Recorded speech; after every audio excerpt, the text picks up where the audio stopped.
Hello friends, welcome to Lithika சமையல். இன்றைக்கி நம்ம சேனலில் ட்ரெண்டிங்கில் போயிட்டுருக்கிற ஐஸ்கிரீம் தான் ரெடி பண்ண போகிறோங்க. வெறும் பாலும் ரஸ்க் இருந்தால் போதும், 10 நிமிஷத்தில் ரெடி பண்ணிடலாம். வாங்க இந்த ஐஸ்கிரீம் நம்ம எப்படி ரெடி பண்ணுறதுன்னு பார்க்கலாம். அதுக்கு 1/2 லிட்டர் பால் வந்து ஒரு பவுலுக்கு மாற்றிக்கலாங்க. இது பசும்பால், பாக்கெட் பால் எதில் வேணாலும் செய்யலாம். பால் நல்லா கொதி வர வரைக்கும் நம்ம வெயிட் பண்ணலாங்க. நல்லா கொதிக்க ஆரம்பிக்கட்டும்.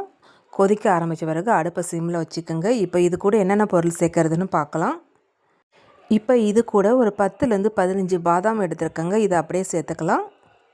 அடுத்து இது கூட ஒரு 10 முந்திரி பருப்பு சேர்த்துக்கலாங்க. அடுத்து வாசனைக்கு 2 ஏலக்காவை சேர்த்துக்கலாம். அடுத்து இது கூட 5 ரஸ்க் எடுத்துருக்கேங்க. அதையும் சேர்த்துக்கலாம். கடையில் வாங்கின ரஸ்க்கு தான் நான் எடுத்துருக்கேங்க. ரஸ்க்கு இல்லைனா ப்ரெட் எதில் வேணாலும் செய்யலாம். நம்ம சேர்த்துருக்கிற ரஸ்க்கு நல்லா கரைஞ்சி வரட்டுங்க. அடுத்து இது கூட இனிப்புக்காக 3/4 கப் அளவு சர்க்கரை எடுத்துருக்கேங்க. ஒரு 5லேருந்து 6 ஸ்பூன் அளவு நான் சர்க்கரை எடுத்துருக்கேன்.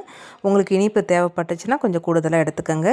இப்போ சர்க்கரையை சேர்த்து நல்லா கலந்து விட்டுக்குங்க. ரொம்ப நேரம் கொதிக்க வைக்கணும்னு அவசியம் இல்லைங்க. ரஸ்க்கு நல்லா கரையிற அளவுக்கு நமக்கு கொதிச்சா போதும். பாருங்கள், ரஸ்க்கெலாம் நல்லா கரைஞ்சி வந்துடுச்சு பாருங்கள். இப்போ வந்து அடுப்பை ஆஃப் பண்ணிவிட்டு நல்லா ஆற விட்டுடலாங்க. நல்லா ஆறின பிறகு தான் நம்ம வந்து அரைக்கணும். பாருங்கள், பால் இந்த அளவுக்கு நல்லா ஆறி இருக்கணும். அப்போ தான் மிக்சியில் அரைக்கிறதுக்கு கரெக்டாக இருக்குங்க. இப்போ இதை மிக்ஸி ஜாரில் சேர்த்துக்கலாங்க. நல்லா நைஸாக அரைக்கக்கூடாது. கொஞ்சம் ஒரு 80% நம்ம அரைச்சா கரெக்டாக இருக்குங்க. நம்ம சேர்த்துருக்கிற முந்திரி பாதாம்லாம் ஒரு 80% மஞ்சால் போதுங்க. அப்போ தான் நமக்கு ஐஸ்கிரீம் சாப்பிட்றதுக்கு நல்லா டேஸ்ட்டாக இருக்கும். இப்போ மிக்ஸி ஜாரில் சேர்த்த பிறகு நல்லா ஒரு 80%க்கு அரைச்சிட்டு வந்துடலாம். பாருங்கள், இந்த பதத்துக்கு நம்ம அரைச்சிட்டு வந்திருக்கணும். அரைச்சதை வந்து ஒரு பவுலுக்கு மாற்றிக்கலாங்க.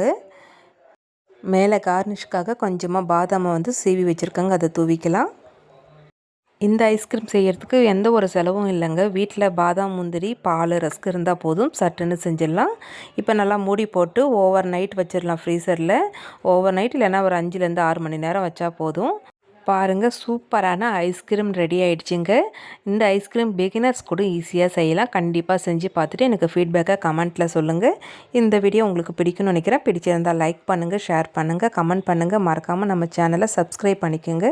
பக்கத்தில் இருக்கிற பெல் ஐக்கானே கிளிக் பண்ணுங்கள். அப்போ தான் நான் அடுத்தடுத்து போடுற வீடியோ உங்களுக்கு நோட்டிஃபிகேஷனாக வரும்.